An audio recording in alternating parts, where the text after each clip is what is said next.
Hello, racing fans, and welcome back to another edition of Handicappers Corner, brought to you by the Derby Bar and Grill. I'm Mike Heads, along with Drew Forster. We're going to go through the Monday, August the 29th races at Hastings Racecourse. We do have 8 races on tap. First post at 5 o'clock. Should be a lot of fun. Good card. This is a really good card. It is a really good card. Nice races tonight. Definitely keep an eye on the Sea to Sky Pick 6 if it doesn't get hit on Friday night. It could be hitting 200 grand for a lone winner. Yeah. Well, it would be up to 200 grand for a lone winner. If we don't on the Monday card get it, if it doesn't go. And what a card it is to try and do that. And a reminder: the P&E is closed on Monday, so if you want to go to the races, there is no fuss, no traffic, no parking issues. No problem. Just sneak right in there. No guards at the gates. Nice and easy. Yeah. Finally. Just cruise right in. Gotta get a break. And that's Monday. And as Mike mentioned, first post is 5 o'clock, and the first race on the Monday card is a 16,000. Older horses. 60,000 for older horses. No conditions on this one, wide open, and there is 6 on the docket here. I went to the 4 Burnham. Was claimed for 16,000, a winning event out of the Troy Taylor barn, or off Mike Anderson by Troy Taylor. He's run twice for them and run very good. Got beat a length and 3/4 by Taylor Steele most recently. Only a neck by Clear the Runway, who we see does jump up. Now he drops back down to the $16,000 level he won. He got an 84 bar in the last one. I think he's a standout in here. I put Sedin in the second. He's dropping to a new low. Just ran for 25. Only got beat 3 1/4. He was only a length behind Burnham, so he's live in here with Dennis Arrojo taking over. And I put Mighty Fraser. He gets Richard Hamill, the other Troy Taylor runner, in here. And he adds Hamill over Skylar Whiteshields. I just like the rider switch, so I put Mighty Fraser in the third. 4, 5, and 3 for me in the first. I agree with the 4 Burnham. Burnham's live in here. Yeah. Just got beat to clear the runway. I mean, that was a big effort last time, not facing a group that's in form. There's not many horses. None of them are in top form. No. The only one is Burnham, who Burnham, continues to run good race after good race after good race. Tough to. I know he's going to be the favorite, but I hate leaning on the chalk. But I mean, just sometimes you bang your head against the wall trying to beat the chalk, and this is a race probably not to do it. Burnham's your horse. I put the 2 horse after the conflict and 3 Mighty Fraser in behind. Those are your 2 other horses. After the conflict, I caught up in a wild pace last time. He's better than that race. He has beaten and been competitive with a lot of these horses in the past. So I went 4, 2, and 3 in the Monday night opener. On to race number 2. 2-year-old fillies here going 6 furlongs. We have the youngsters and the races 2 and 3. I got a field of 8 signed on here. I went to the 3-horse Mayfair Lady. Been pretty impressed with what I've seen with her in the mornings. She looks like the part. Rontino Reyes had his choice of a lot of horses in here. And that's why I'm going to lean to her to win it. She's well-bred and definitely the connections have been winning races. I'm going to try Mayfair Lady to defeat the 8 Swagger Cat, who had nothing go right last time, obviously. Was just in mid-pack, but still fell over a fallen horse. And, obviously nothing went amiss because the horse is fine and good to go. But this horse, I think, has a good chance in here. And I put the other Mark Cloutier runner in here, the 1, the star to be. You'll notice Reyes could have rode the 1 or the 3. He rides the 3, and I think the 3 is liver than the 1. That's Amadeo rides a star to be, and that's why I'm going to land on Mayfair Lady. As I said, I've seen Mayfair Lady, so I have a bit of an advantage over you or anyone. I've seen this filly work in the morning. She's pretty nice. She could be stakes quality type of filly, and we'll see how she runs. But see if she transposes a morning work into a good effort in the afternoon. But I went 3, 8, 1. I landed on the 1 to start to be because she has run 3 races. They've all been very good. Just gets beat ahead by Straight Remark even last time. Set all the early fractions and got caught late by a Sherry Sugar Rush, who I think is a decent filly. So I put her on top of Classic Statement, who lost all chance last time. Broke out of the gate, went wide. Silvino Morales, the pedals broke, but blessing to him, he still kept riding her, and she was closing late. Still only got beat 4 lengths after all that, so I think there's more there. And I put Mayfair Lady just because, like as you mentioned, I haven't seen her work in the mornings, but the fact that Reyes lands on her, she's obviously got some talent, but I went to the horses that do have a start. I went 1, 2, and 3 in the second. On the third, 2-year-old boys' turn for maiden special weight, going 6 furlongs, field of 8 here. I landed on the 6, Colonel Kevin. I thought a good second behind Igor, who I actually picked in the sale stake on Friday night. So for me, Colonel Kevin coming off a big effort and a little bit, even if he runs the same race back, he's going to be tough, but if he improves a little bit in his second start, he should be a handful. I put Flood Watch. I know they were high on this horse at the Troy Taylor barn. Just kind of ran a flat race in his first start, but I'm hoping that he improves in his second start. And I put All Under Control, the other Mike Anderson runner, in the third spot. Richard Hamill, I'm sure, had a couple of options in here, and he lands on All Under Control for Doug Clyde. 6-4-7 for me. Yeah, I see the race the same way, Drew. I like Colonel Kevin. That was a really good effort. I like Brother Rod in the sales stake on. He's coming out of the same Colonel Kevin race. And I like Brother Rod in the sales stake on Friday, so you got to like Colonel Kevin. It was an encouraging debut. Didn't get the best of trip, still ran a huge race. I put the 2-horse Run Harvey Run. Going to get this one.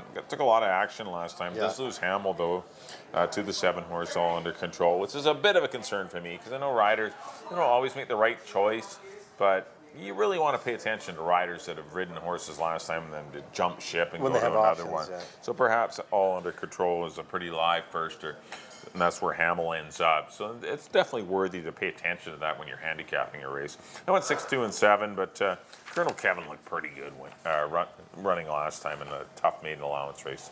6, 2, 7 for me. In the Monday third, on to the 4th race, 12, 5, 3-year-old fillies going 6.5 furlongs. I like the one, the gray one. This horse ran a huge race first time out.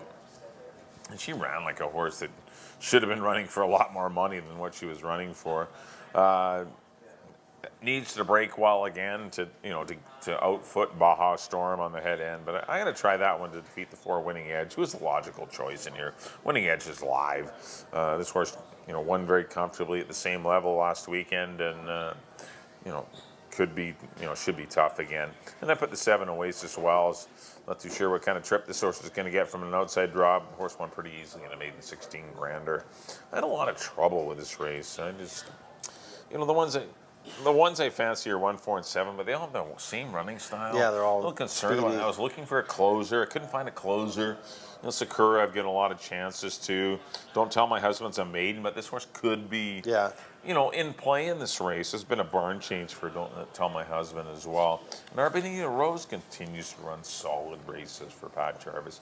That's a tricky little 4th race, but I'm leaving a lot of good live horses off the ticket, but I went 1, 4, 7. I got the same horses. I did go to Winning Edge. She just won this race. Been running good races before that. Ran into Hippie and Omi. Then dropped in for 12-5 and made no mistake. Won pretty comfortably. So I'm going back to her. I put Oasis Wells in the 2nd spot. Broker Maiden for 16. Beat Princess O'Prado by 2 3/4. Princess O'Prado came back to run 2nd in the stake. Excuse me, last Monday. So I think she's live in here. And the gray one, obviously, just absolutely dusted a field. It was only 8, but she won impressively. She won easy. There was a lot left in that. Yeah, just by almost 8 lengths and went in 118 flat. So I went 4, 7, and 1 in the 4th. On to the 5th, 2-year-olds, maiden 16,000, field of 10 here. I went to the 8, Ecaddy. Logical pick here. Ran a good second for maiden 25, good second for maiden 35. Only got beat 4 in the nursery on BC Cup Day. Came back another maiden special weight. Now drops into a claiming event. Ecaddy for me gets reunited with Dennis Arrojo. I got Ecaddy on top of Classic Victory, who ran a good 3rd in his first start, I should say, and he could move forward. Top connections there, and I threw Kelson with David Lopez for Troy Taylor in the 3rd spot. Was heavily favored the first time they ran him back in a maiden special weight after claiming it for 25. Then Mario rode him in the BC Cup Nursery, and he didn't show a lot, but now he's in for 16,000. I went 8, 7, and 9.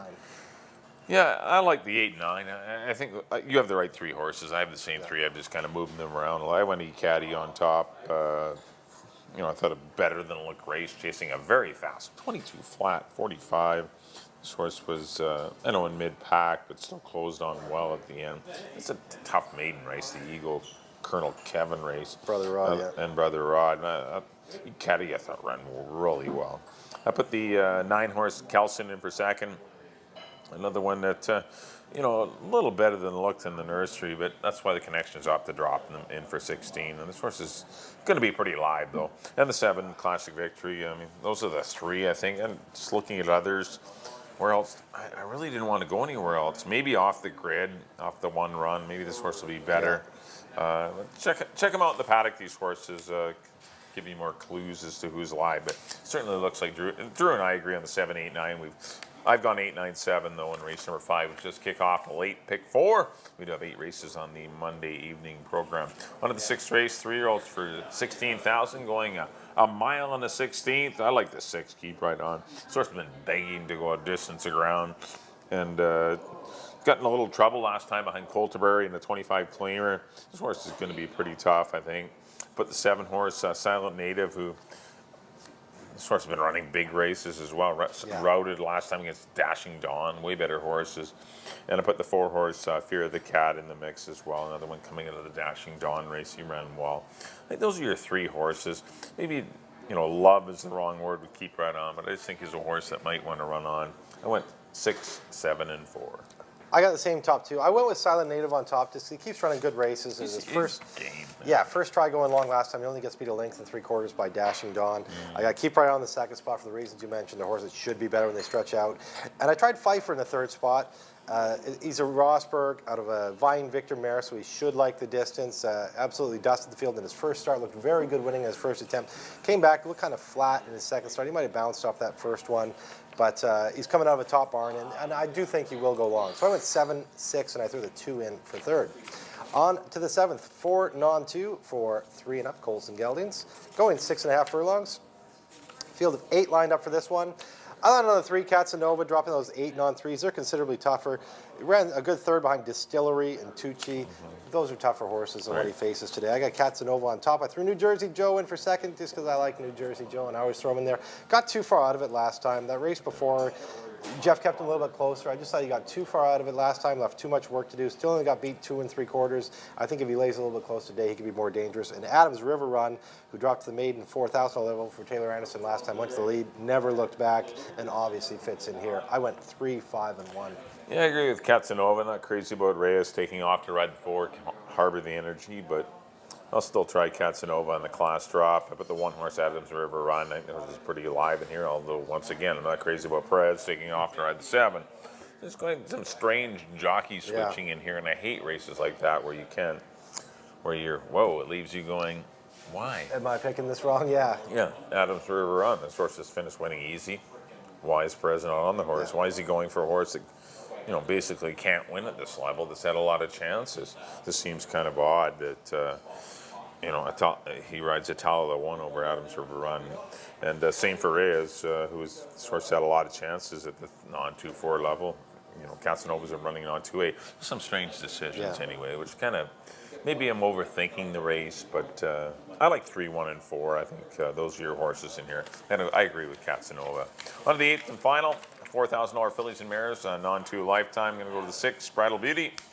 A troubled journey last time on the class drop. Was making a good move on the inside and was stopped cold at the quarter pole.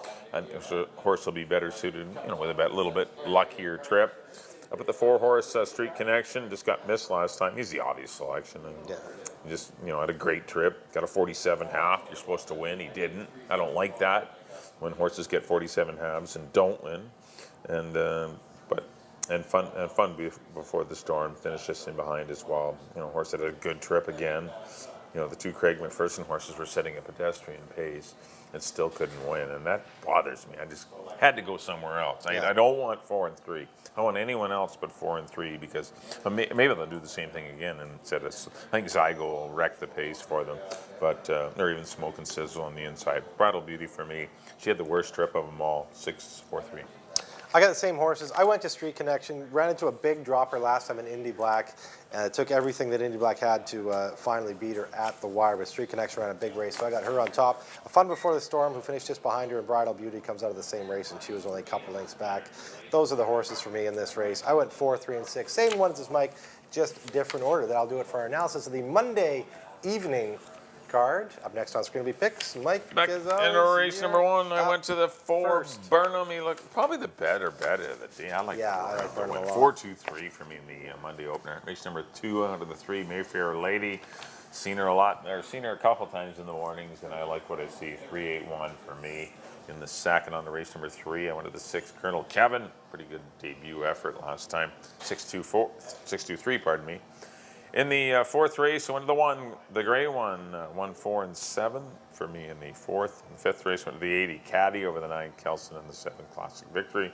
Race number 6, the 6, Keep Right On over the 7 Silent Native and the 4 Fear of the Cat. Race number 7, we're going to go to the 3 Casanova, 3, 1, 4.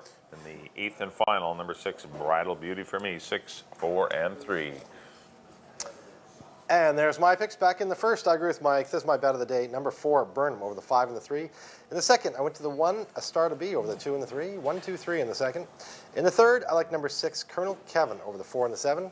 In the fourth, I went to the 4, Winning Edge over the 7 and the 1. In the fifth, number 8, Ecaddy over the 7 and the 9. In the sixth, number 7, Silent Native over the 6 and the 2. In the seventh, number 3, Casanova over the 5 and the 1. And in the nightcap, I went to the 4, Street Connection over the 3 and the 6. Well, thanks everyone for tuning in to the Monday edition of Handicappers Corner on Monday, August the 29th. Just a reminder, our next live card will be Friday, September the 2nd. And we will have 7 more races for you in the Friday night program. Wish everyone lots of luck. Don't forget that big Sea to Sky Pick 6 carryover. Please do check it out. It's definitely an investment or a wager to follow. Yeah. There's a lot of money on the line. You do not need to spend a lot of money to perhaps get the jackpot win. I know it's tricky, but definitely give it a whirl. It's definitely better than buying a lottery ticket. That's right. You spend $20, $30, you get a shot to win a couple $100,000. You know, I'm in for that. It's tough to beat, yeah. You know, there's a lot of people that should be in for that. You can get a pretty good ticket, a 20-cent ticket, to get yourself a shot. But you need some long shots to win it, though. You can't just play chalk throughout the day. Well, that'll do it for this edition. Thanks everyone for tuning in. On behalf of Drew, we'll see you next time here on Handicappers Corner at the Derby Bar and Grill.